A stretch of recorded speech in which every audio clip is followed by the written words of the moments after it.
then who is the first? If the word Alma means virgin, then that means there's two virgins. There's not only a virgin in time of Jesus, meaning Mary, but there had to be a virgin in time of Isaiah. Who was that virgin?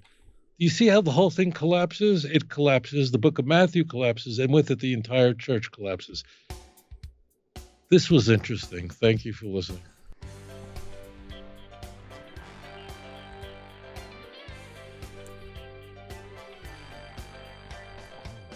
Welcome to Tanakh Talk. I'm your host, William Hall, broadcasting live out of Kingsland, Texas, USA, with another episode of Rabbi Tovia Singer's Let's Get Biblical Q&A.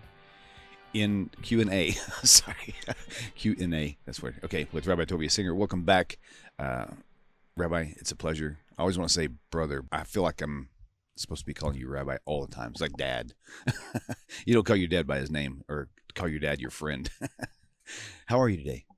Well, doing well. Doing Great. well. Shabbat was beautiful, and doing all right. Wonderful. Baruch Hashem. Baruch Hashem. Okay, well, we will get this show on the road. So let me get this thing on the right screen, and we'll play this little dude. So this is an intriguing video that I stumbled across on YouTube. So every day, the missionaries come out with these brilliant videos attacking me. In fact, 3 weeks ago on a Tuesday, there was no video attacking me, and I got very insulted. Like, am I doing something wrong? Like, what's going on here? But yeah, they come out routinely, and whoever is behind this thing apparently used AI to demonstrate brilliantly why I'm wrong about Isaiah 7:14, and look at the image. Well, I'll just leave it to you, the viewer. Go for it. And if you guys watching ever come across videos that have to do something with insulting Rabbi Singer, please send them our way. These things. Hey, honestly, I actually love hearing stuff like this because I can share these things with some really, really deep-rooted Christians, and they go straight to the heart of the matter. And that's why I like these. This is good. All right, let me put this thing on. Here we go. Recently, there's been a lot of controversy and debate surrounding Isaiah 7:14, a verse that tells of a prophecy, a virgin birth, yet is met with dissenting voices. The anti-missionaries argue that this verse has nothing to do with the virgin birth of Jesus. They insist that the word Alma is incorrectly translated as virgin when it should be young woman. They insist that the verse is not about a divine prophecy, but rather an earthly event involving Isaiah and his wife, who they claim is already pregnant at the time. They argue that the child Emmanuel referred to in Isaiah 7:14 is the same child Isaiah's wife will bear in the subsequent chapter, a child named Maher-Shalal-Hash-Baz. But do these claims hold water? Let's find out. The interpretation by anti-missionaries that Alma means young woman instead of virgin is deceitful.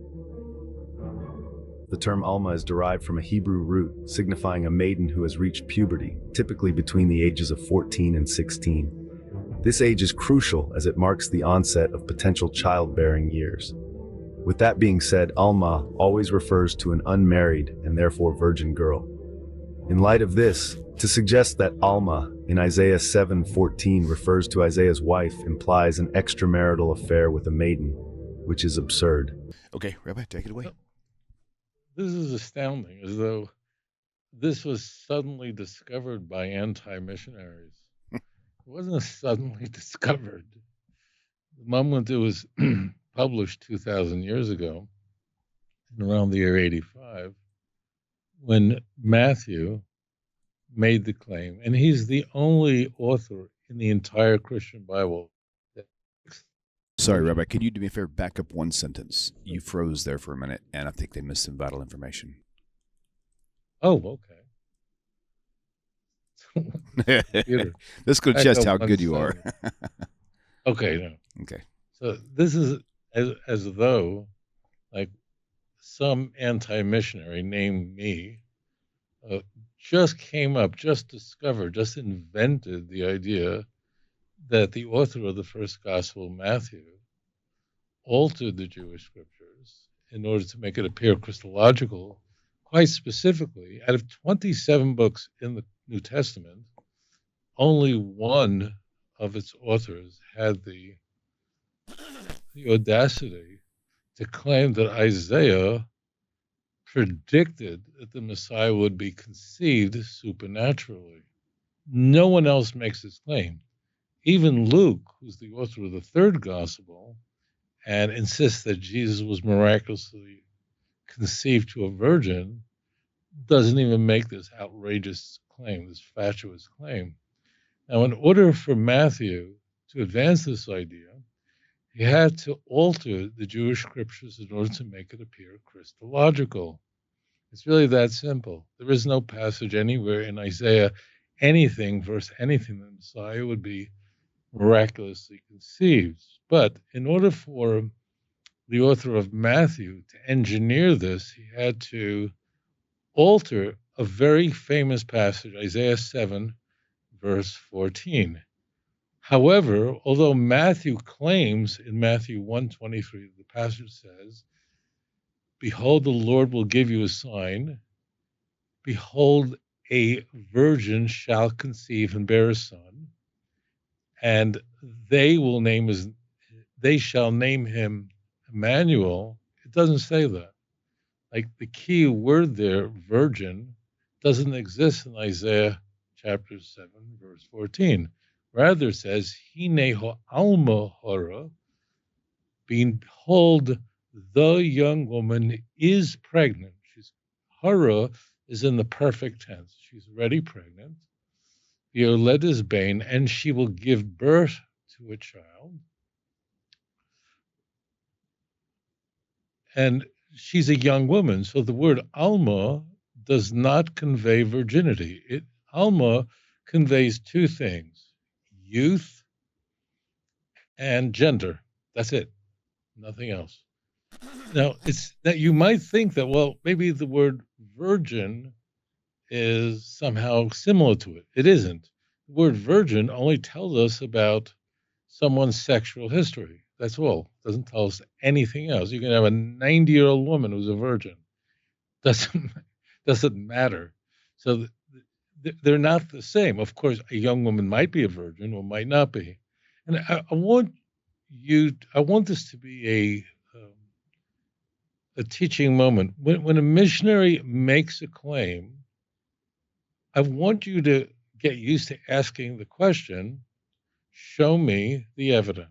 I want you to what is your, so this, whoever this fellow is, he made the claim that the word Alma always means, what did he say? Like a girl who's between 14 and 16, the beginning of puberty. Right. So that's just like, how do you know that? Like, where do you pull this stuff from? It's like, it's just made up. It's like made up. Just like, what is your evidence for it? Now, what is the evidence against that? It's staggering. Okay. Like King David in 1 Samuel 17, verse 56 is called an Elam, which is the masculine version of it. But was David a virgin as well? I mean, this is so stupid. And if it does mean virgin, why doesn't it say the virgin David in 1 Samuel 17:56? I mean, it's in Proverbs chapter 30, verse 19 and 20. I want you to know this. This is very important. So it's a very beautiful proverb. Now, actually, the name of the book is called Mishlei. The name of the book, Proverbs in Hebrew's proper name is Mishlei. And the word Mishlei means a parable. Okay, that's what it really means. Like a mashal in Hebrew means an example. Let me give you an example. So King Solomon writes this parable about think about an eagle flying through the sky. So after it passes and you look at the sky, there's no sign that a bird had ever flown there, right? Because the bird's gone, right? A snake slithering over a rock, after it passes over the rock, there's no trace, there's no way to tell that a snake had ever been there. Conversely, in contrast, if the snake had slivered over sand, it would leave a trail, right? a ship passing through the water, right? So after the ship passes through, there's a wake, but then the water sort of comes together, and then you look at the water and you can't tell if the ship had ever moved through there. And then he says, Kain der gever bi Alma, such is the way of a man with an Alma. The same word, same exact word. This is the way. And it says, thus is the adulterous woman. She commits fornication. Now, she's an adulterous woman. She's a married woman. So a married woman is not a virgin. And therefore, when she engages in fornication, after she engages in adultery, what does she have to do? He says, all she has to do is take a bath, take a shower, and then she says, I've done nothing wrong, meaning there is no trace on the adulterous woman that she committed fornication. So I ask you, ladies and gentlemen, does the word Alma mean a virgin? Of course not. It's just dumb. I'm sorry to use such scholarly language, but it just isn't true. Ixarti yemei alumov.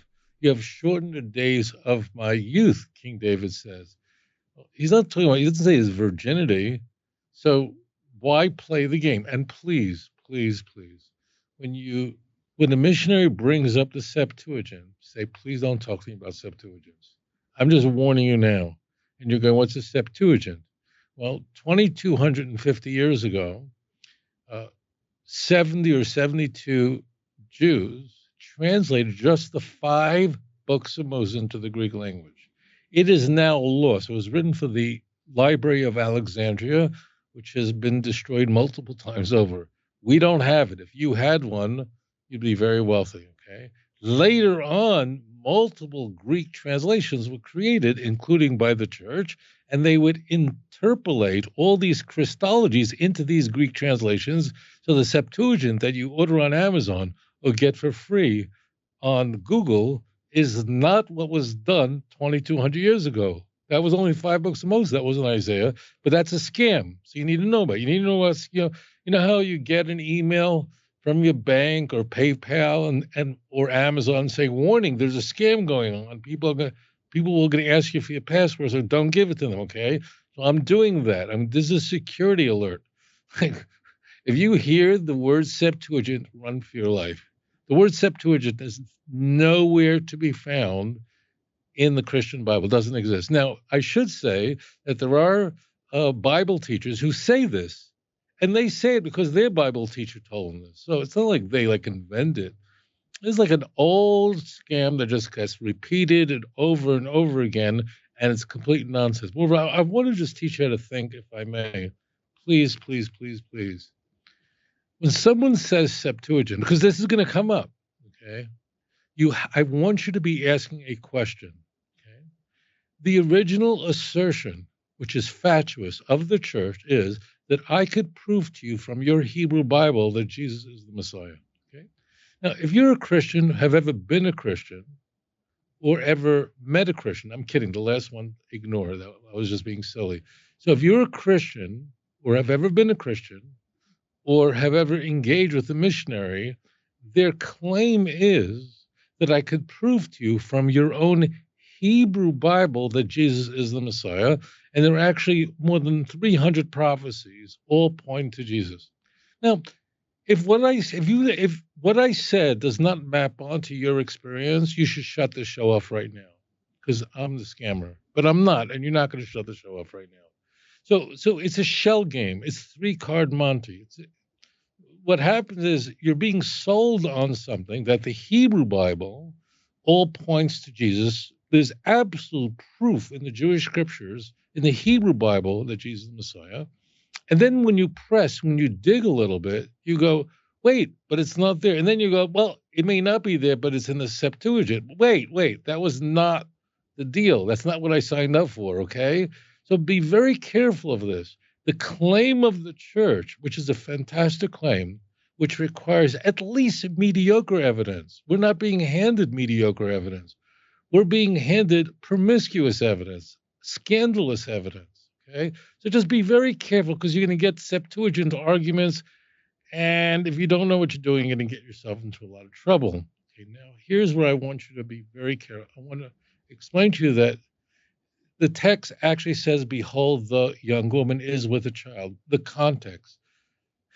If you don't know the context of Isaiah 7:14, you're going to be in all sorts of trouble. And when you meet a missionary who quotes Isaiah 7:14, like this genius who made this video, they don't talk about the context. They don't. They won't. They can't, because it destroys everything. The 1-minute version of this.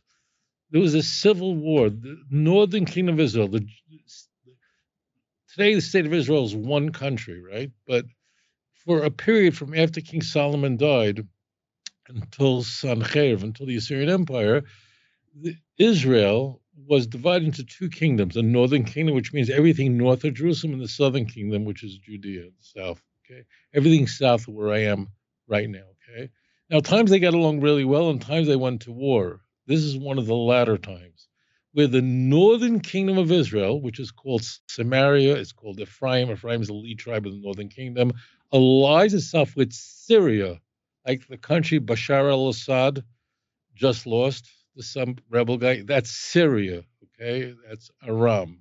Not us, Syria, but Syria. So though Syria and the northern kingdom of Israel ally together and go to war against Judea in the south because they hate Assyria. And Judea, led by Achaz, King Achaz, is seeking an alliance with Assyria.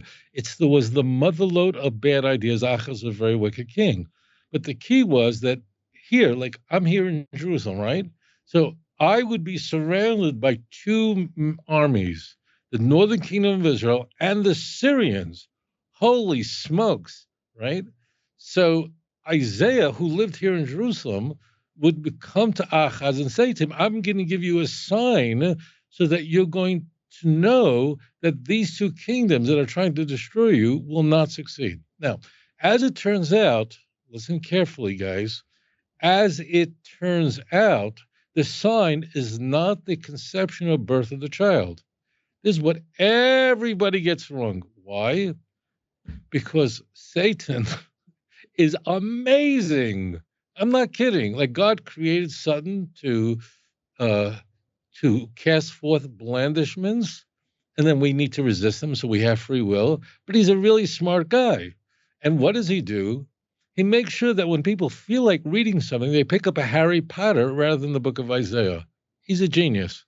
So people don't read Isaiah 7. Incidentally, I often say to you, you've heard me say it many times, that less than 10% of the book of Isaiah is using simple prose, and there's no poetry. I mean, 90% of Isaiah is poetry. Isaiah 7 is really not using poetry. Isaiah 7 is one of those few chapters that's very easy to read. Okay, so that's really cool. I mean, you basically have Isaiah 7, Isaiah 36, 37, 38, 39. That's it. The whole book of Isaiah, those are the only chapters where there's basically no poetry, or not the kind of poetry you'll find everywhere else. Okay, that's cool. So that makes it really easy. This is an easy one to understand. I mean, you can go to Isaiah 7, verse 1, and just read it, and it will read like you're reading the book of Kings. You know exactly what's going on. Okay, guys? Okay, now listen. So listen very carefully. So what happens is Achaz was a very wicked king. He didn't want Isaiah's help, but Isaiah went over to him anyway. Why was Isaiah helping this fellow out? He was an evil king, a wicked king who ruled for 16 years. It was because God had a promise to King David to keep, and his promise was that nothing could ever happen to the Davidic kingdom.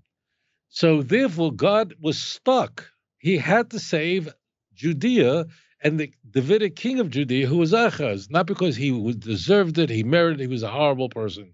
But Hashem had a promise to keep, and God keeps his promises. Now, Isaiah 7:14 is not the sign. What I want you to do, my holy brothers and sisters, is listen very carefully, is go to the next two passages. That's the sign. So Isaiah 7:15 says, butter and honey shall he eat. He is the child, the baby. So when he will know to refuse bad and choose good, that means by the time the child matures, what does butter and honey mean? Like, what do you mean butter? So why do people make butter? Like butter tastes good, right? But you need to understand why it's butter or cream. Like what is chemo? Why in the ancient world did they make butter and a lot of it or cheeses? Why? Because you didn't have refrigeration. And if you have no refrigeration, so you milk a cow, what do you do with the milk? It's going to go bad very quickly, right? No refrigerator. If it's not in the winter, what do? Well, if you make butter or you make cheese, it can last a long, long time. And then we made it taste really good. But butter, the original purpose of butter and cheese is these were techniques and methods to preserve food over the long term, pickling, salt, all these were methods, and they were experts in it. But the key is that butter and honey has to be cultivated. These are not foods that you're eating under siege, okay? So butter and honey will the child eat before he knows to reject evil and choose good. Why? Well, before the child knows this, I mean, before the child is matured, knows the difference between good and evil, the land that you abhor shall be forsaken by both of these kings. These kings will be gone, will be finished. You got it? So is the sign the conception of the child? No. Is the sign the birth of the child? No. The sign is the maturity of the child. That means before the child, how old does a child need to be that he knows to just the difference between good and evil? Let's say 3. Okay, let's just say, baby doesn't really understand these concepts. With our kids, when they go to pick up a knife, they don't know why. It's so funny, you give your kid like this. I remember, like I gave my kids like this fancy, expensive Fisher Price toy. They would much rather have a chainsaw. This beautiful toy you pick up in Toys R Us. But no, they always go for the knife and they go for the electric outlet. I don't know what it is. They don't know, right? So before the kid matures, you got to tell them don't do that. But before the kid matures, these two enemies, namely Syria and the northern kingdom, will be forsaken. Now, the text actually says, this is very critical, the text actually says, and she will call his name Emmanuel. The Hebrew is V'karat Shemo Emmanuel, and she will call his name Emmanuel. Got that? This is very important. Who is she? The mother. The mother of this baby, who's Isaiah's wife, is going to call him Emmanuel. Now, why is this important? This is very important because does Mary ever call Jesus Emmanuel? Never. Not once. In fact, she's instructed in the Annunciation, that means in Luke chapter 1, all the way, let's say in the 30s, 31, 32, 34, she's told his name is going to be Jesus, right? Okay, so it doesn't even happen. So in Matthew, if you look carefully, in Matthew 1:23, you'll see Matthew changes that too, and they will call his name Emmanuel. Where'd you get they from? They could be anyone. It's a third person plural. It could be anyone. Who is it? Someone who lives in Cleveland. It doesn't matter anymore, okay? You got that? Okay. So it's really important for you to understand that the sign is not the conception or birth of the child, but the sign really is the maturity of the child. The child will not yet mature, and these two kings that you abhor, which two kings? Syria and the northern kingdom of Israel will be gone. They'll be finished. In fact, that's what happens through assassinations. Pekach ben Remaliah, who was the king of the northern kingdom of Israel, he's assassinated, and Ritzin, he's gone to, he's the king of Syria. Okay, good. All right? Now, I'm telling you that the same boy who's born in chapter 8 is called is given a different name by Isaiah as instructed by God. Okay? Now you go, well, how do you know that, Singer? Well, because it says it openly, and it's this. Whatever you're doing, put your cell phone on mute. Whatever you're doing, sit down, because you will lose your mind. It's really amazing. There's no question Isaiah had in mind Christianity when he writes these words. Isaiah chapter 8, verse 3, Isaiah says, Ve'ekrav el hanaviyah. I'm not kidding. Which literally means I the NIV the New International Version tries to make it a little Victorian. So the NIV translates it, and I made love to the prophetess. But the word vo'ekrav literally means, and I entered the prophetess, which means that for whatever reason, and you'll know why, you now know why, Isaiah graphically conveys that he had sexual intercourse with his wife, who was also a prophet. That word vo'ekrav, now the root, karov, is very common. It's all over Tanakh. I couldn't even begin to tell you how many, but that exact structure, vo'ekrav, only appears in Tanakh twice. And both times is because it's actually wants to show sexual intercourse here, and it's in the Torah once as well. So Isaiah is saying, don't think this is a virgin birth. This is so brilliant.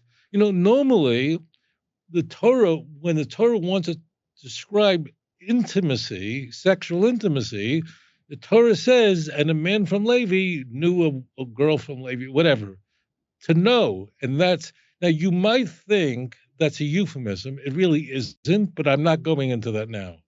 He knew her is a euphemism for being intimate, right? Now, the truth is, it's really interesting. It goes back to the Garden of Eden, but I don't want to talk about that. But the key is Isaiah does what Tanakh never does, except for one occasion, because it's very critical there that there was sexual intercourse going back to the Bible. He Stavka says that don't think this is a virgin birth. He says, Ve'ekrav al Neviah, I had intercourse with the prophetess. Now look at it. And she conceived, look at Isaiah 8, verse 3, and she conceived, she gave birth to a son, and God told me, who is named Maher Shalal Hashbaz. Odd name, but it really means quicken the loot, hasten the booty. It's a redundant name. Why? Because there are two kings that are going to be destroyed. Now, in case you think I'm like making this up, in case you think I'm like spinning this, look at what it says in verse 4, Isaiah 8:4. Like, if you know what I'm sharing with you now, your brains will explode. I'm kidding, but you just lose your mind. Look at verse 4. Remember we talked about the maturity of the child is an indication of when the two kings will be destroyed, the northern kingdom of Israel and Syria. Look at verse 4. So I ain't making this up. It's in the text. Rabbi Isaiah, for before the boy knows to say, my father, daddy, mommy, the wealth of Damascus. Where's Damascus? Syria, and the plunder of Samaria, that's the northern kingdom, will be carried off by the king of Assyria. Bingo. So in both cases, Isaiah 7, 15, 16, and Isaiah 8, 3 and 4, it's the maturity of the child that is the indicator of when the Judah will be saved. Bingo. However, there's one nafkamina, meaning there's one difference between them, and that is the mother is supposed to call the child Emmanuel, and the father is supposed to call the child quicken the loot, hasten the booty. What's the difference between these two names? So both of them are speaking about the victory of Achaz over the alliance. It's called the Afro-Syria War. One is saying that God is with you. Hashem will be with you. Imanu Kael. And you can look at Isaiah 8, verse 10. You see it right there. And that's why we have Isaiah 7:14. Remember, I said to you a moment ago that the sign is not the 14. You can ask me the question, then, what do I need Isaiah 7:14 for?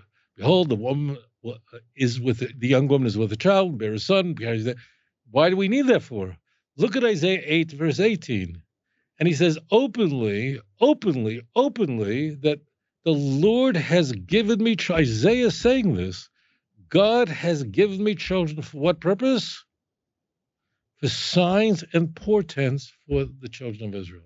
Openly says it. One other caveat, if you absorb even 10% of what I'm saying, you'll go flying. Isaiah marries a prophetess. I mean, she was a great woman, imagine. And they have children, and their children are given names that are signs that Judah will be saved. There's another child that comes to the water pool in Isaiah 7:3, and his name is the remnant will remain. Shar Yoshev. Oh, you see? Think of Hosea. When did Hosea live? At the same time. Hosea and Isaiah were contemporaries, but whereas Isaiah lived where I am in Jerusalem, Hosea was all the way up in the north. And Hosea was speaking to the nation that would be carried off. So he marries a prostitute, not a prophetess, the exact opposite. And the names of his children, Lo Rachamu and Lo Ami, these are names that are portents of doom to the northern kingdom of Israel. So really, is it an anti-missionary? Now, you should know they all engage in this. All these missionaries engage in this. They just routinely attack me.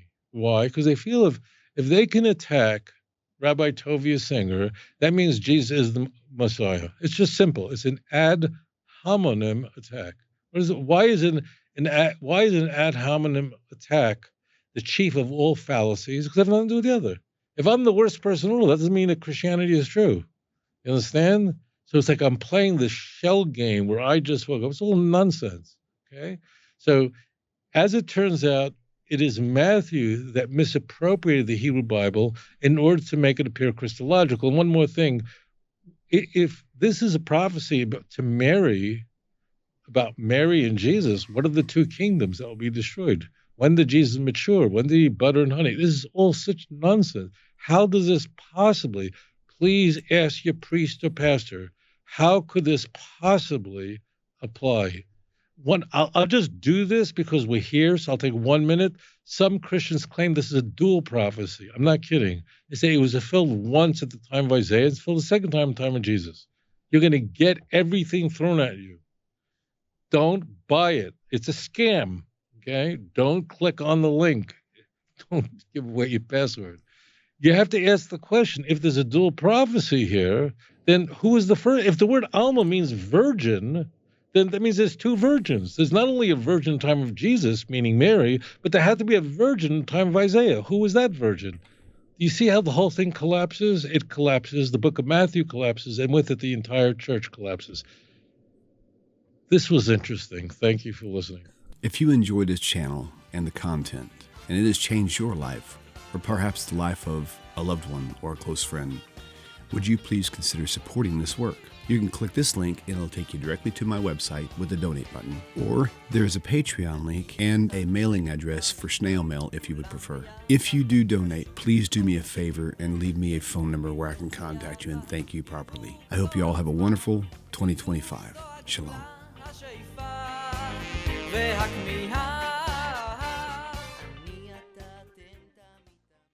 And with it, the entire church collapses. This was interesting. Thank you for listening.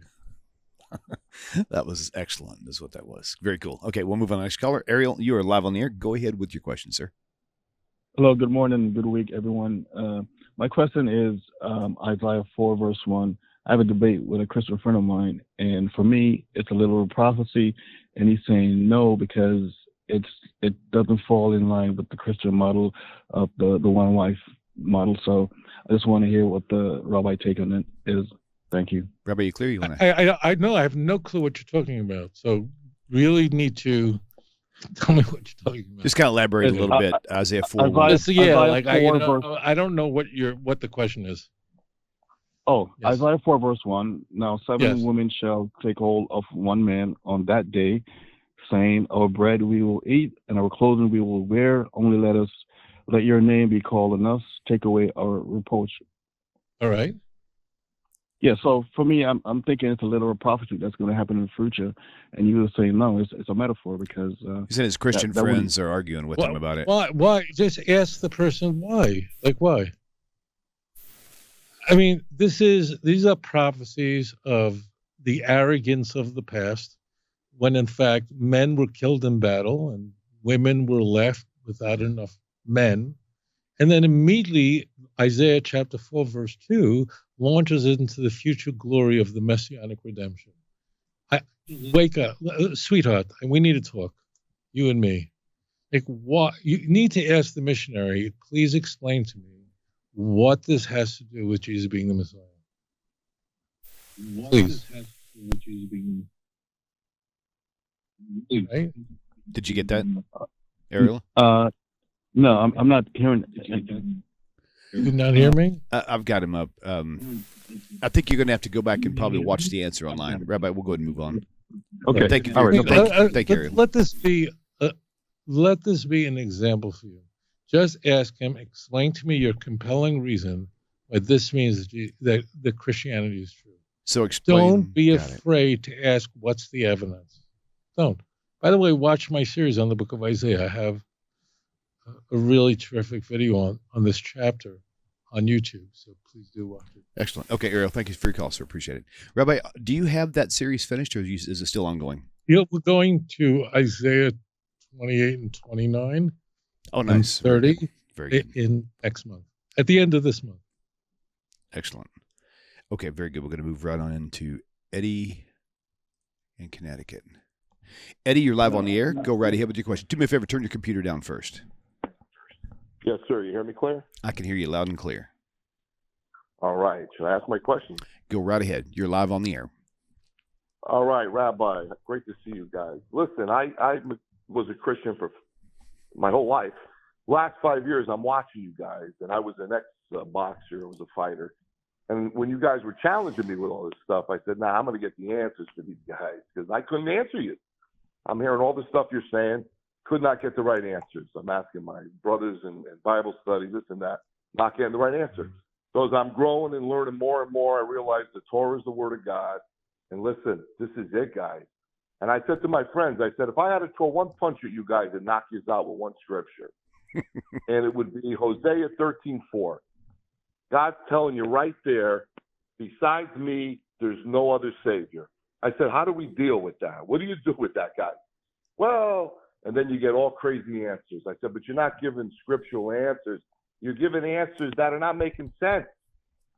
Besides me, that's it. Well, he really didn't mean that. He meant the son. I said, you see what you're doing? To me, I said, I saw a Jewish friend of mine. He had a shirt on. It said Hosea 13:4, my Lord and Savior. Is he wrong? And they didn't know what to do with that. I said, to me, that guy's saved.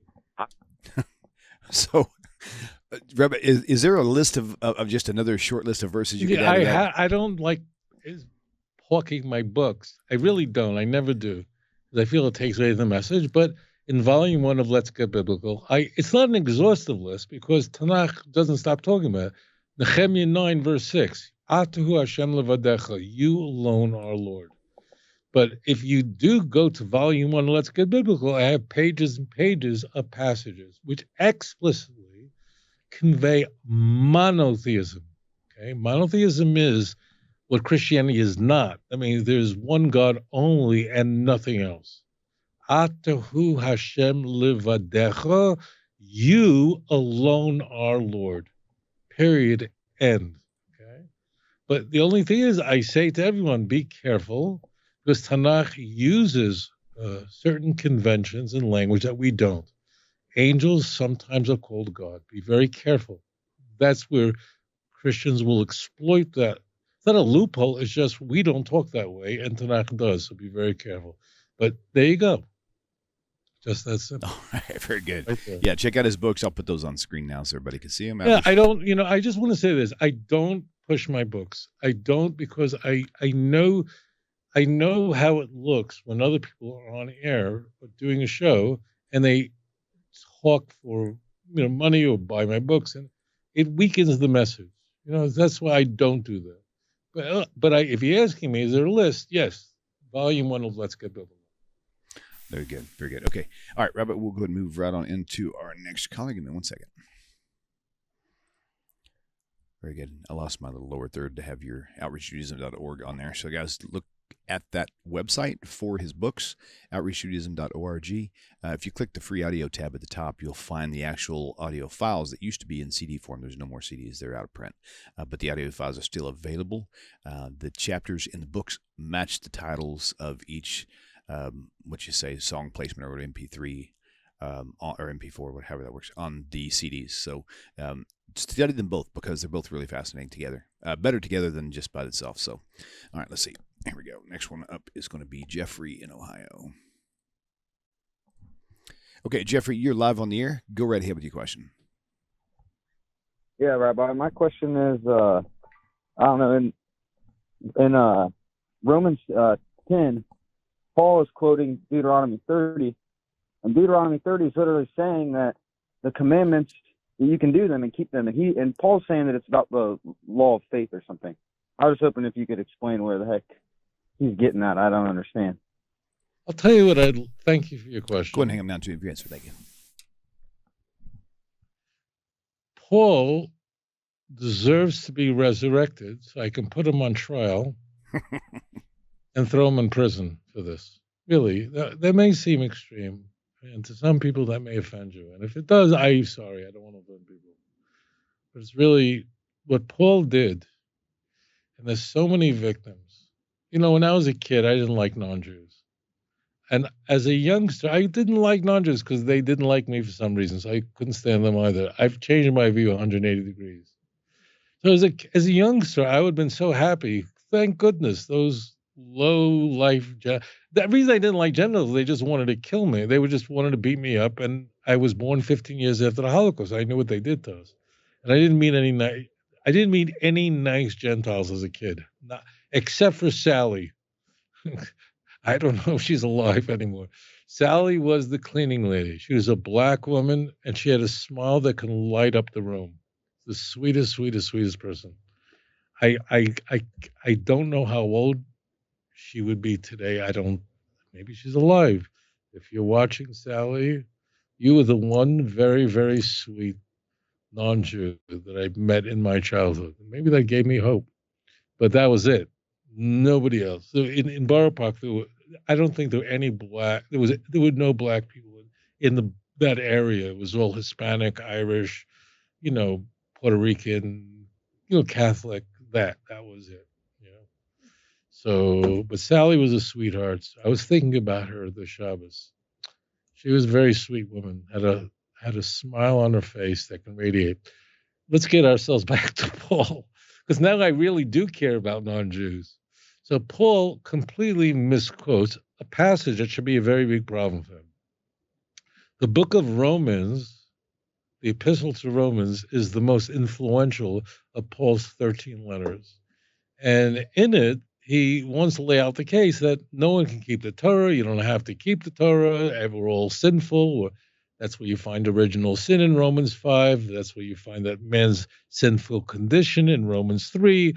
Paul already in chapter 1 is saying that not by the law, but only by faith in Romans 1:17. Don't ask. The whole thing is a nightmare because he's misappropriating. I could sit here all night. He's misappropriating passages. And this passage in Romans 10 is perhaps the motherlode of all mistranslated, misappropriated passages in all 16 chapters of Romans. So the Torah explicitly assures us in Deuteronomy 30 that the Torah that I'm giving you, just so you know, Deuteronomy 30, Moses is 120 years old, right? He's approaching his death. I mean, he's 119, and it's almost his time of his death. In fact, the whole book of Deuteronomy essentially covers the last 2 months of Moses' life, okay? And Moshe, but this is his farewell, okay? And he says, I want you to know that these commandments I'm giving you, they're not too hard, they're not too far off. No one should say, who will go up to heaven and bring it to us.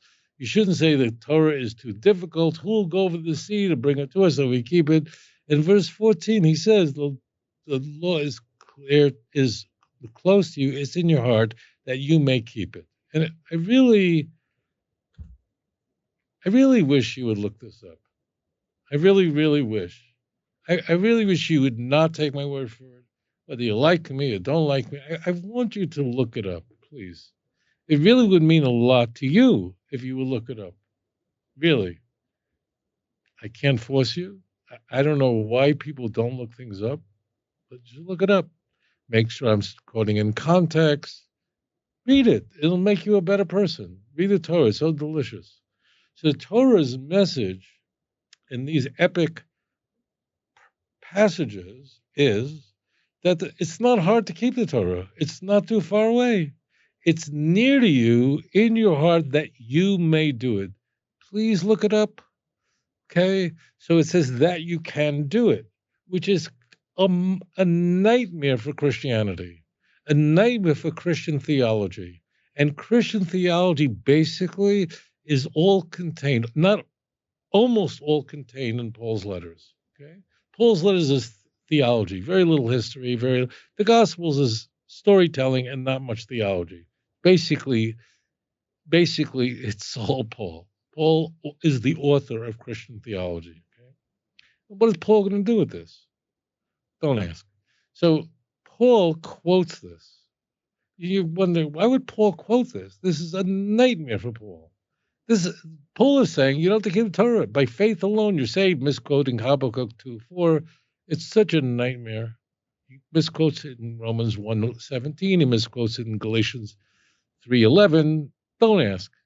Habakkuk is saying that that the righteous are people who have faith that ultimately the redemption is going to come. But Paul used that term faith as not keeping the law. You think I'm making this up, right?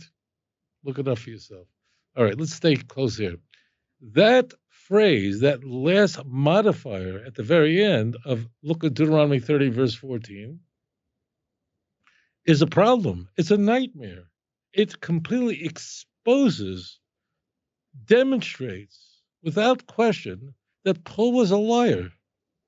Paul was misleading his readers in Rome. So Paul changes it. Now look at Romans 10, verse 6 through 8, where he says, do not say in your heart, it was unto heaven, which means to bring Christ down to us. What does it say to bring Christ down to us? Doesn't say it anywhere. He puts that in, they put it in parentheses because it grammatically doesn't even work, you know. Who'll go to the sea, who will go and descend to the deep. But what does it say? I want you to concentrate on verse 8, and I want you to compare that to Deuteronomy 30, verse 14. But what does it say? The word is near to you, in your mouth and in your heart. End. You notice what Paul did? He actually, those last words in Deuteronomy 30, verse 14, where it says that you can do it, he takes out a scissor and he cuts it out, or he takes his mouse, he selects in the word that you may do it. So now you have white letters on a blue background, and he hits the delete key and they're gone. How do you play with the Bible? How do you alter the Jewish scriptures? How do you cut out words because it doesn't match your theology? And if you're going to engage in this kind of chicanery, you think I'm going to be a Christian? You think I'm going to get baptized? You think I'm going to convert to Christianity? You lost your mind? See, these are not people who just were mistaken or misapprehended what the truth was. These are deliberate. This is first degree. It's first degree murders, like, it's planned, and, the second degree, man, this is first degree fraud. This is very well planned out. This is not a mistake. There's not a whoops. There are whoopses in the New Testament where the New Testament writers just made a silly mistake. Okay, there are. Matthew 23:35. It's the wrong Zechariah, but there's no theological. Matthew made a mistake. People make mistakes. It's just a mistake. I can make a mistake. Anybody can make a mistake. This is not that. Okay, this is not some Buddhist passing by the statue of Buddha and stopping and bowing, because that's what he's told. This is a scam. How do you change it? It's so simple. So what I ask you to do this. And if what I'm telling you isn't there, never watch me again. Never. That means I'm lying to you. So look it up for yourself. All you want to do is if you have a computer, you'll have Deuteronomy 30, verse 14 here, and you have Romans chapter 10, verse 8 here. That's all I want you to do. And notice the end of verse 14 is that you may do it. And notice those striking words are absent from Romans. Why? Because in Paul's view, you can't do it. No one can keep the law. No one. Romans chapter 3. Do you follow? So therefore, you need to ask a pastor. I'm saying to you that if you're a Christian and you're watching me, maybe you're angry at me, I don't know. I'm not afraid of the truth. I will go to your priest, go to your pastor and say, I need an explanation for this. If you explain this to me, I'll stay in the church. But if you don't come up with some explanation for this, because this is a smoking gun, I'm out. I'm gone. I don't want to hear the rabbis and the oral Torah and Rabbi Singer is the worst. I'm not interested in that. I need an answer or I'm leaving Christianity. I cannot stay in a religion that that peddles in lies. Period. End. That's all. That's all. If you care about the truth. Now, if you care about what religion makes you feel good, stay in the church. Stay in Hinduism, stay in Buddha, whatever religion makes you feel good, knock yourself out. Because all religions clearly can make you feel good. All religions can get you to stop taking drugs and stop drinking alcohol. All religions could take away depression. They all do. Okay? So let's just get that out of the way. And every religion has adherents and followers that have miracles that they believe happen because of their religion. So forget that it's changed my life. Okay, just dump that, because all religions that succeed have people, followers that would give their lives for their religion, whose lives have been transformed completely by their religion, whether they're Muslims, Christians, Jews, Hindus, Buddhists, any one of them, they all do that. So if Jesus changed your life, that doesn't mean anything.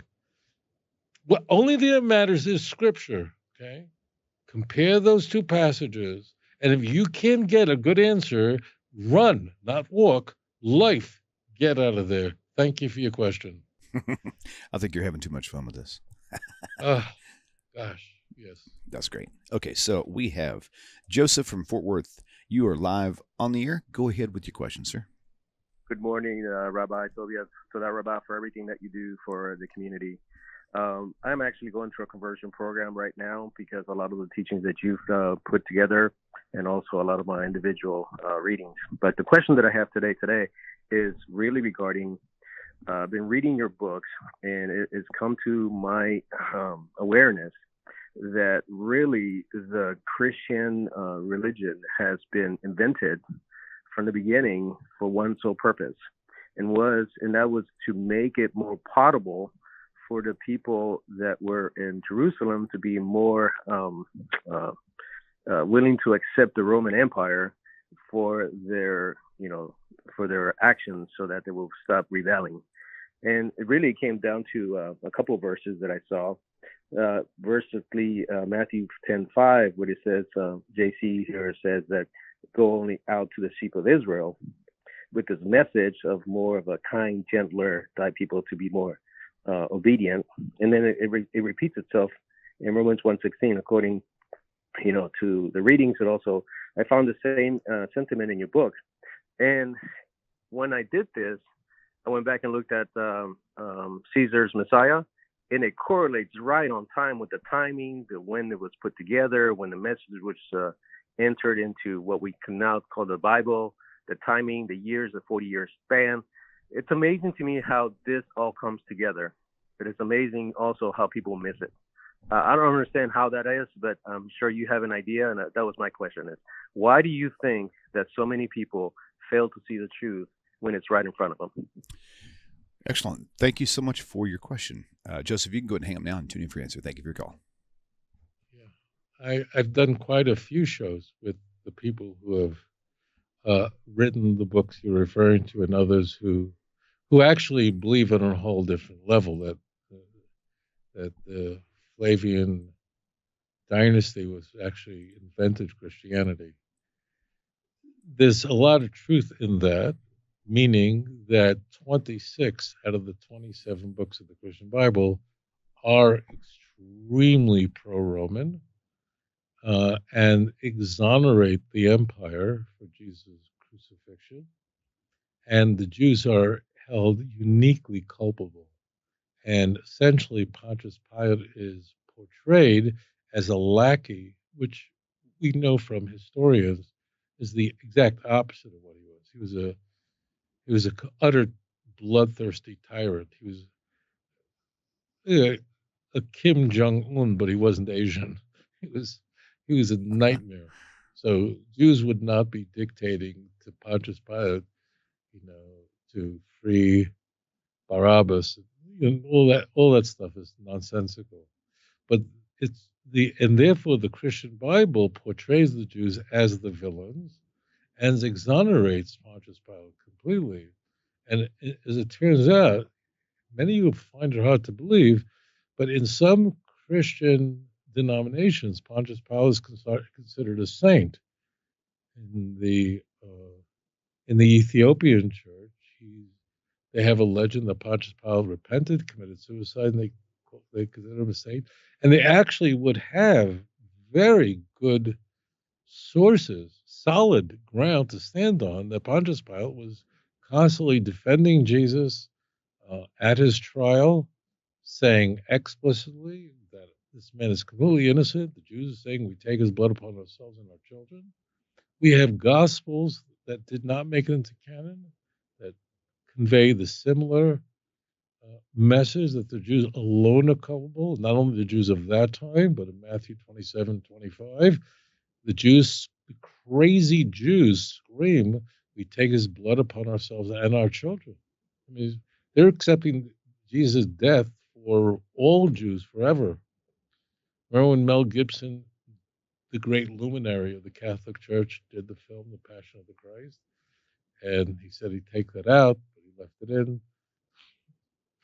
Oh, man. So, yeah, what a video that was. What a movie that was. I remember watching that movie. It was like a theological snuff film, you know.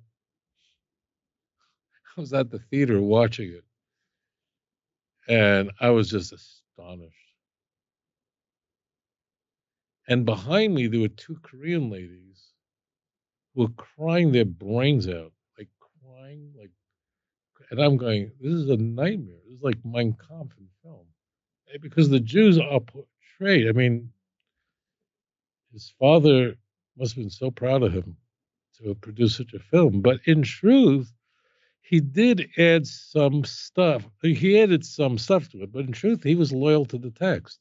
The Christian Bible is extremely pro-Roman.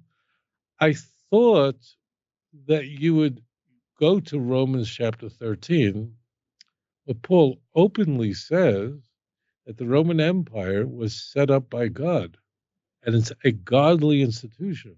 He openly says that. And therefore, do not rebel against the empire, because if you rebel against the Roman Empire, you're rebelling against God. He doesn't say don't rebel against the Roman Empire because it's not pragmatic. It's a bad idea logistically, like telling the Bahamas don't go to war with the United States. That would be a bad idea, right? No, he's saying don't go to war with Rome because actually the empire was set up by God. It's a godly institution. I'm not kidding. Just read Romans chapter 13, verse 1 and 2. I mean, openly he says that, which is insane. This is a guy who's a prophet. The Roman Empire that destroyed the Beis Hamikdash. The Roman Empire, with its filth and vulgarity and depravity and I mean, you should see what Tacitus writes about the Roman Empire. His disgust with the pedophilia of men with children and naked in bathhouses. He actually Tacitus Tacitus was the most important Roman historian. He was born in the 50s. He wrote a book that's a lesser known book called Germania, where he talks about the barbarians. I don't know the people eventually would sack Rome, not in Tacitus' time. He talks about the German tribes, how they were upstanding family people, men who had wives and kids, and And he could get away with this because he was like a Kennedy, so he was like, blue-blooded Roman. And he talks about how what's going on in the empire with like gymnasium, like means a place where men ran around naked. Don't ask what was going on. That's set up by God? What am I going to say to you?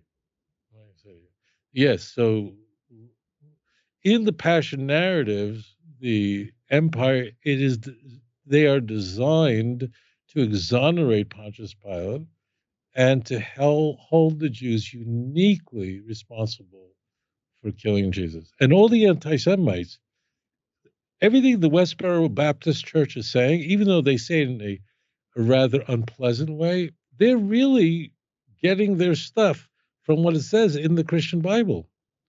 What Irenaeus said about Jews, what the church fathers all screamed about the Jews, what Augustine said about Jews. Please do this. Please do this. In case you think I'm mischaracterizing this, Google the following. What did the church fathers say about the Jews? Just do that. All you need to do. And I'm not doing it now. So this is not set up. I don't know who this fellow is, but just Google search, what did the church fathers say about the Jews? What they said about the Jews, you wouldn't hear the Ku Klux Klan say about the Jews. What the church fathers said about, they all said about the Jews would get you thrown in prison in Canada and Austria, where racism is against the law. In the United States, it's not. But in countries like Germany, there are laws against hate speech. They would all be thrown in prison, all of them. Now, were they crazy? No, they weren't. As it turns out, the church fathers were completely sane and rational.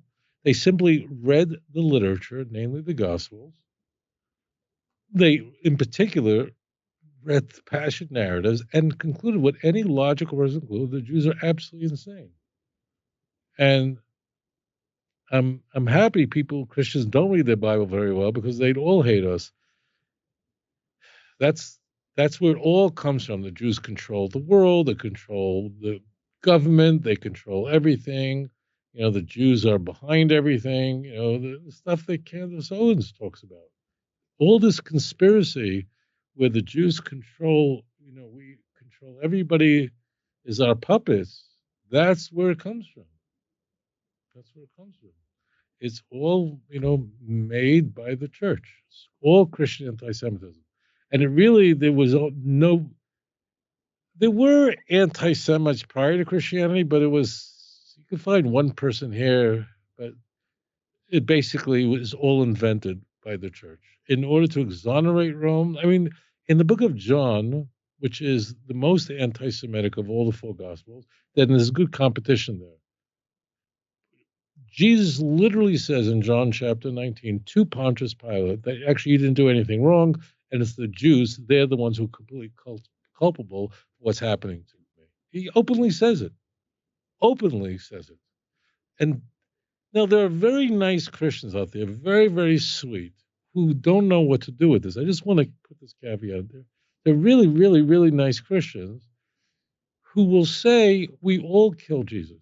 Really. This is how they handle it. Jesus died for my sins too, so we all kill him. I'm not kidding. This is what they're going to say to you. And if they say that, go, okay, if you want to believe that, go believe that. They're trying to be nice, and they're not anti-Semitic, and they want to be a Christian. They're trying to figure out a way out of this. But the truth is, the anti-Semitic Christians are more loyal to the text, and the philo-Semitic Christians have to rework the text to figure out. You know who did this a lot?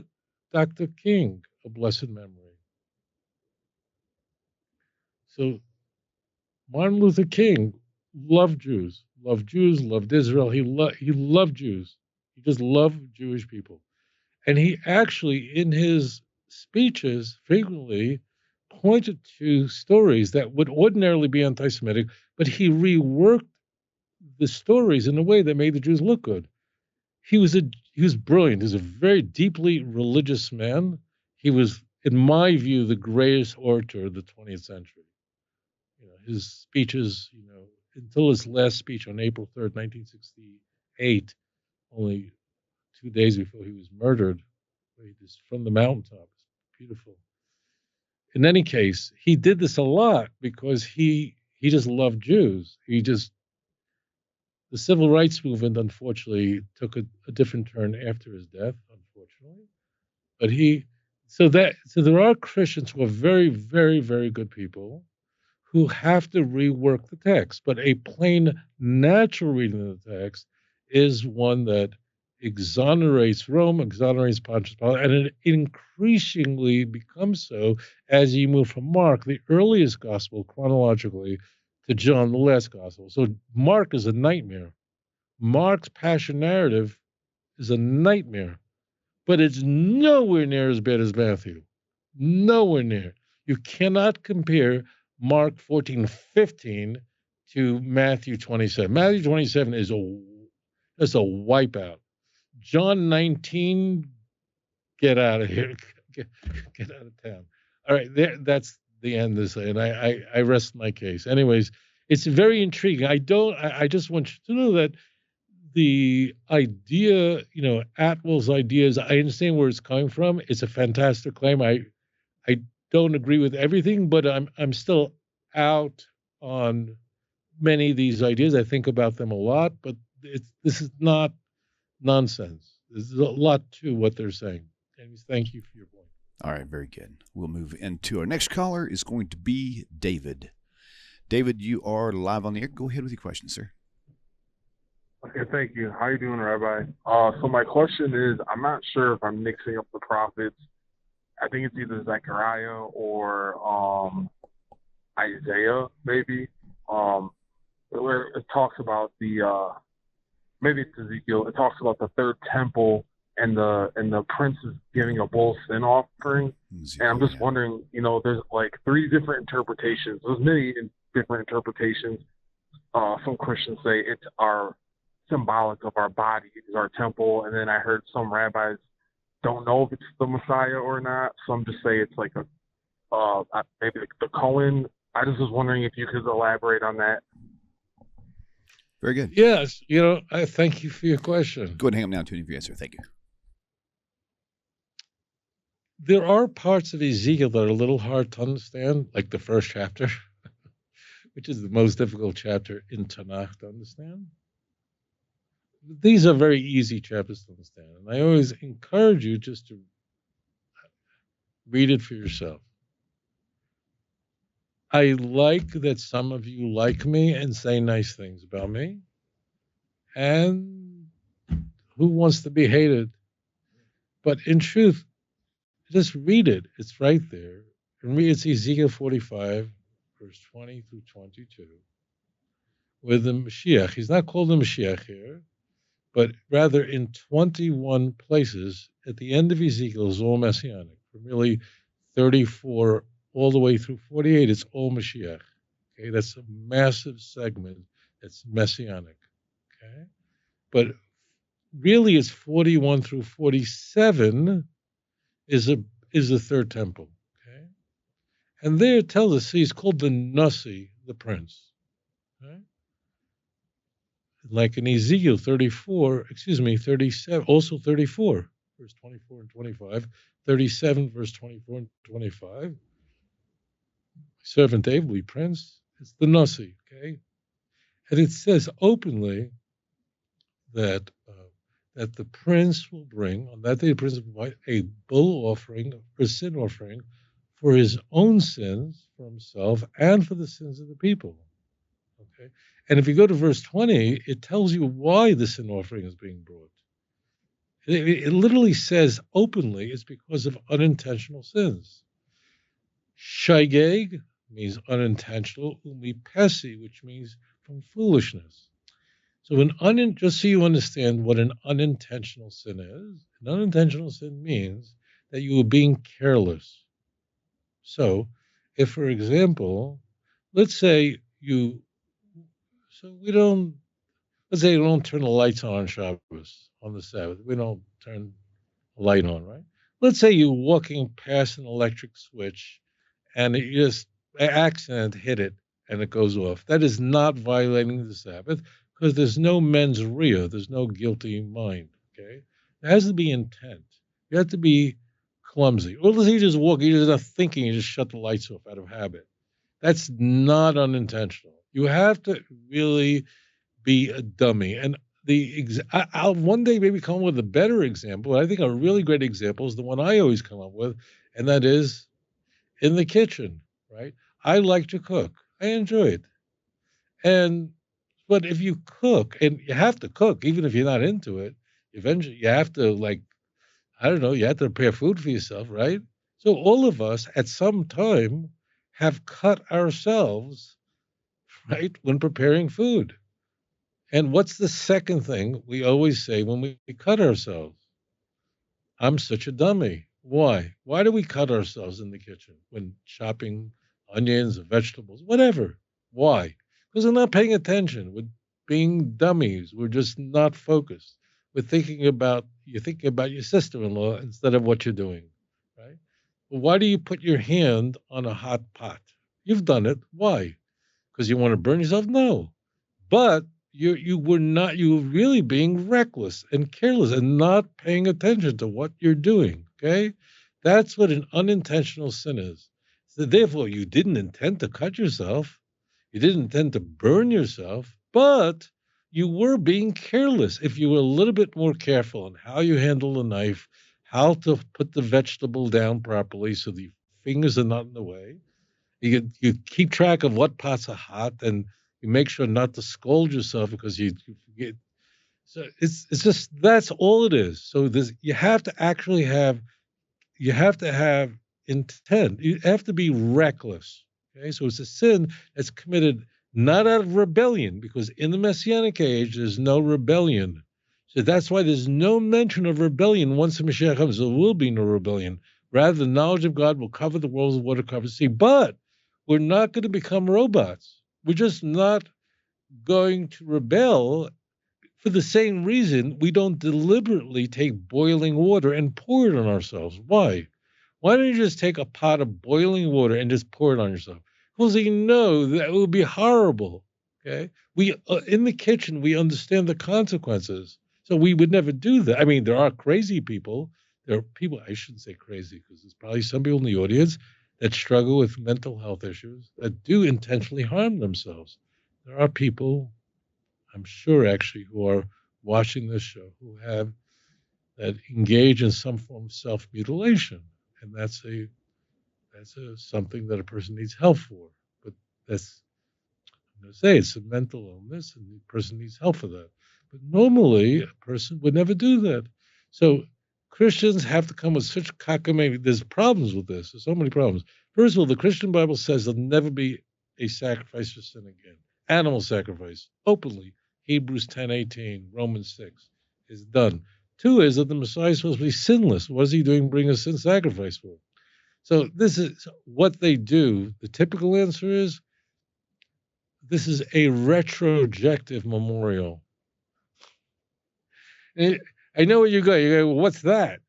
Because that was a fancy word, retrojective, right? That you don't use that word. And that's something that missionaries uses. They use a fancy word. Now, it's not that they're all Machiavellian, where they're just plotting, because their pastor uses that term, so they repeat it.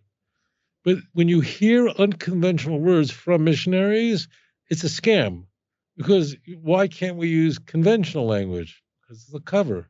So a retrojective memorial means what they're saying is that there will be a sacrifice in the future temple, not actually for sin, not because we need it, but just as a memorial to the ancient past, you know. But it says openly here in the text, Ezekiel 45, verse 20, that's for unintentional sins. Openly says it. And this for the church is impossible. And I want to, if I would, just for a moment, these are messianic chapters. That means this is a picture, a video of the future. So I'm not a sports guy. When I say I'm not a sports guy, it means I don't care about which team wins and which team loses because it's all stupid to me. people are Yankee fans and they're idiotic. Met fans is stupid. Why? Because the people who are in the Yankees have nothing to do with New York. They can come from Honduras and all kinds of Japan and everywhere, and there's nothing to do with anything. People enjoy it. Knock yourself out. I think it's amazing that a guy can throw a ball at 100 miles an hour in 60 feet of plate, 60 feet away, and get just. I think what they do is amazing. And I have the key is that people argue about is the Mets going to win, the Yankees are going to win, but once the World Series is done, you don't talk any longer. It's over. The game happened. Game 7's done. Okay, so you have the videotape, and that's Tanakh. So it's over. There's nothing to talk about. There's no Jesus there. There's nothing there. Got it? Now, what Christians have to do, either is they have to be honest with themselves and then repent and leave the church, or they have to come up with the most torturous explanations to get themselves out of a problem that's basically an unenviable one. Thank you so much for your question. All right. Very nice. Very nice. Okay, next up we have David. David, you're live on the air. Go. I think I've got David. Do I have David? Actually, I think I've got Wayne next. Wayne, are you with me now? I'm with you. Got the names mixed up somewhere. Thank you. Go ahead. You're live on the air. Go right ahead. Okay. Hello. Good morning. My question is coming out of Hebrews chapter 1. I've been looking at it real deep and comparing all the citations that are quoted here with the Jewish text. And in the 5th verse of Hebrews 1, it says that the latter part of it says that I will be his father and he will be my son. But when you go and look at the passage, it goes on to say that, and when he commits iniquity, I will discipline him, more or less. So I don't know if this was a common practice in antiquity to take a passage like this and just quote it partially. But even so, if you look at this passage and then you go look at chapter 4, verse 15, it says Jesus was without sin. So quoting this verse from Samuel and then saying that in the 4th chapter seems to contradict each other. Maybe I'm looking at it too deep. What do you think, Mr. Singer? I think you're looking at it too deep. Say it again. All right. You're a sweetheart. I really like you. I don't know you. Maybe one day I'll meet you. And just promise me if you meet me, you give me a big hug, okay? You're a sweetheart. Wayne, go ahead and hang up now to me if you guys are. Thank you for your call.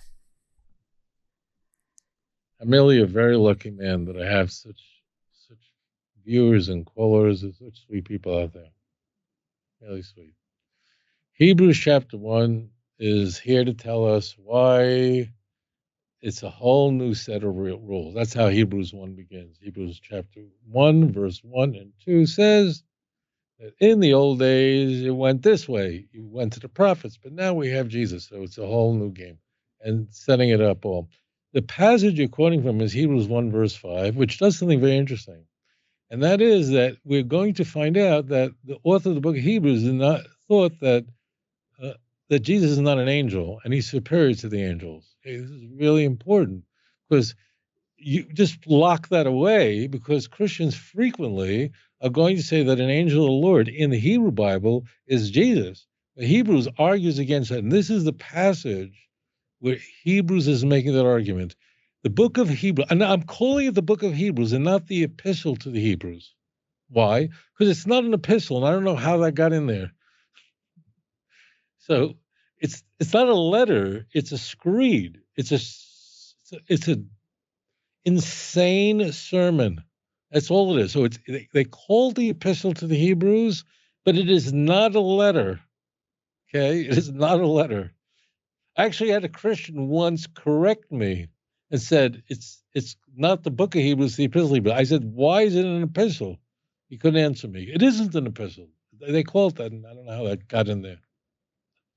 So, in verse 5, the author of Hebrews, we don't know who wrote it. It's written anonymously. Church fathers convinced themselves that Paul wrote it, and they included it in the canon. It's one of those books that the church fathers argued over, but it is very well written, much better written than Paul's letters. It's very systematic. It's very well organized. Paul's letters Paul was all over the place. He was a very temperamental fellow. Whoever wrote Hebrews did not have the temperament of Paul. Totally different. But let's stay focused here.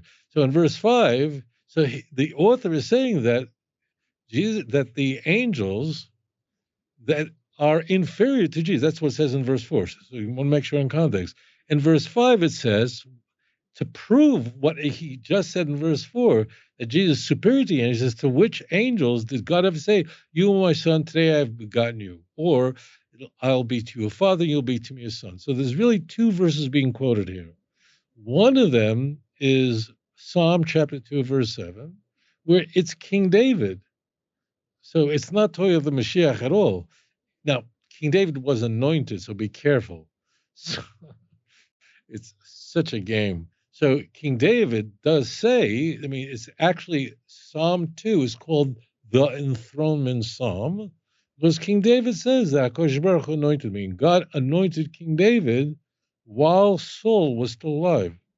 As a punishment to Saul, King David was anointed. He didn't hold throne, but he was already anointed by Samuel while Shaul was king.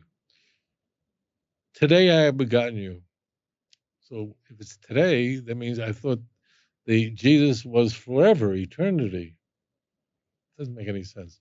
Okay, so that's one misquote. The second misquote is it's part B of Hebrews 1:5, where it says, and I will be his father, and he'll be to me a son. He said, so the Hebrews intend to say, what are you talking about? Where is there ever a time where it says this about an angel? So that's the Hebrews is saying, in his unique way, angels are never spoken of this way. But again, you are completely correct. This is completely misappropriate. That means, in truth, Hebrews saying that Mashiach is not an angel is correct. He's saying it about Jesus for his own Christological reasons. The book of Hebrews is written around the year 64. It's written, let's say, a decade before the book of Mark. Yes, the temple's still standing. The war with Rome did not yet begin. The temple is fired up in full glory at that time. So you're quite right. In 2 Samuel chapter 7, verse 12 through 16, Hashem promised David that that the Davidic dynasty will never be destroyed, ever. It's very important to know this, that God made a covenant with David that although he may have children, you're quite right, who will sin, and I will punish them personally, but I will never take away the royal throne from your descendants as I did with your predecessor, that's Shaul. Got it? That's the context. So you're quite right. So how could this be talking about Jesus? But people, I'm being honest with you, I don't mean anything, but Christians don't look this up. I really don't think, if there are 2 billion Christians on this planet, I don't think more than 1 in 500 know what I've just shared with you. Now forget the fact that he's ripping out of context, that even what Hebrews 1 is talking about. They just don't know. They don't know their own Bible. They certainly don't know the book of Hebrews. They don't know. They memorize a few verses, John 3:16, Isaiah 53, and that's the end of it. The truth.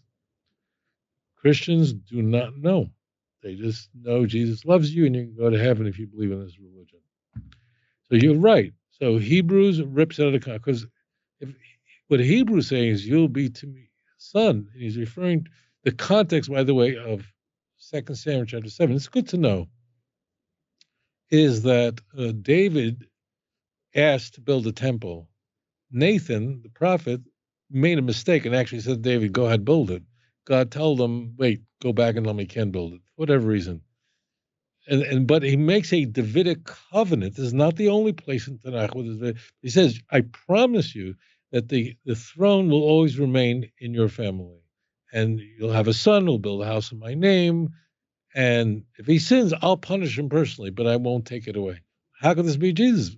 Jesus, according to Christianity, never sinned, was sinless, and died for our sins. And the openness is open Christology, where Paul speaks about in his letters, he who is without sin. Anyways, you know the story, so I'm glad you looked it up.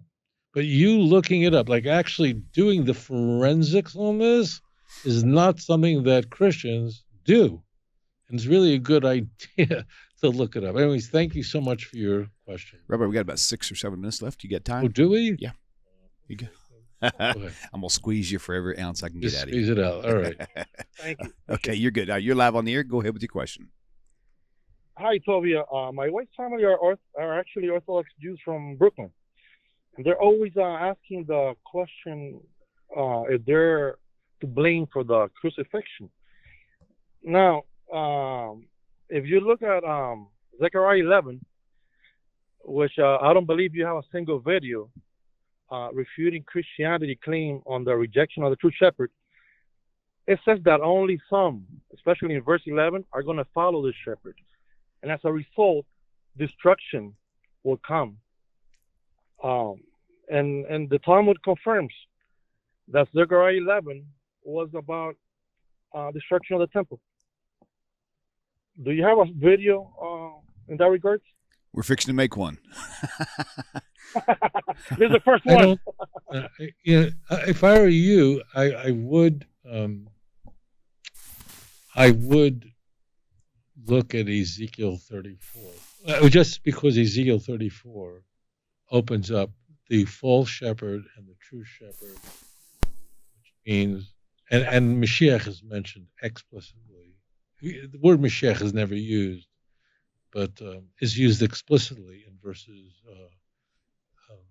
24 and 25 of Ezekiel 34, that there are false leaders who guide the children of Israel away from the true God, and God ultimately says that, I'm the true shepherd, and I'm going to set up the Mashiach, and I'm going to take good care of you. But that you have false leadership that lead the people astray was always a very big problem. It's a problem throughout history. You had Korach, who wanted to mislead the children of Israel away from God. Jeremiah, God rest his soul. The false prophets that lived while he was a prophet for 40 years, wanting to mislead and misdirect the people of Israel. Today, you have so many missionaries who want to mislead and misguide the children of Israel away from one true God and to idolatry. And ultimately, there's a true shepherd. Now, unfortunately, this is going to be borrowed by or misappropriated by the Gospels, by the book of John.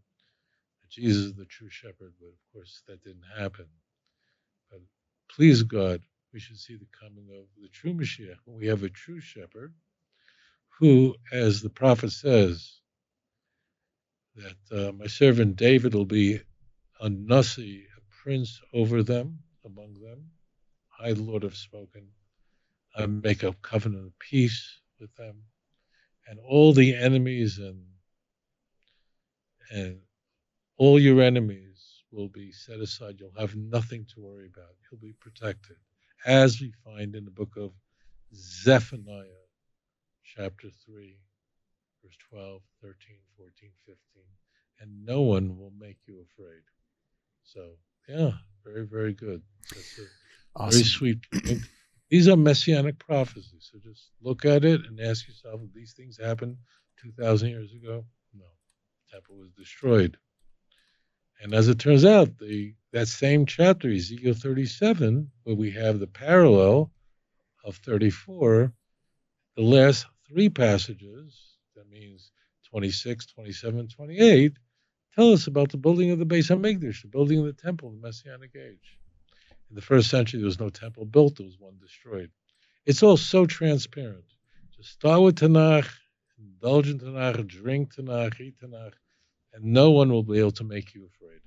Please God, we'll see the coming of the true Messiah quickly in our time. I mean, very good. And guys, I just pulled up your website. It looks different than normal, but it does have the same tabs at the top. Yes. So it looks really nice. So basically, guys, if you want to find the audio files to his books, you're going to go to his website, outreachjudaism.org, and you're going to scroll over here. I don't know if you can see my mouse on this screen or not. Yeah, you can. There's a free audio tab right there. Click on that free audio tab. And then here you'll see all these numbers 1 through 26 here. Those are all chapter titles in his books also. The CDs came first. The books came later, and it was very cleverly patched together seamlessly so you guys can know what part to study and what part to listen to at the same time. It's not an audio book. Different information. If you've never listened to these while you studied his books, you're only getting half of it. This is really good stuff. So, guys, and also I believe there is a support us option there too. If you guys want to make a donation straight to his website, it's right there. And once again, outreachjudaism.org for his 2-volume book set. And guys, buy an extra set. Give them to your neighbor. Give them to your the next Mormon that comes knocking on your door, or SDA. So that's good stuff right there. Rabbi, thank you for your time, and thank you all for tuning in. We'll see you same time, same place next week. Hit that like button, subscribe to the YouTube channel, turn on all notifications so you don't miss a beat.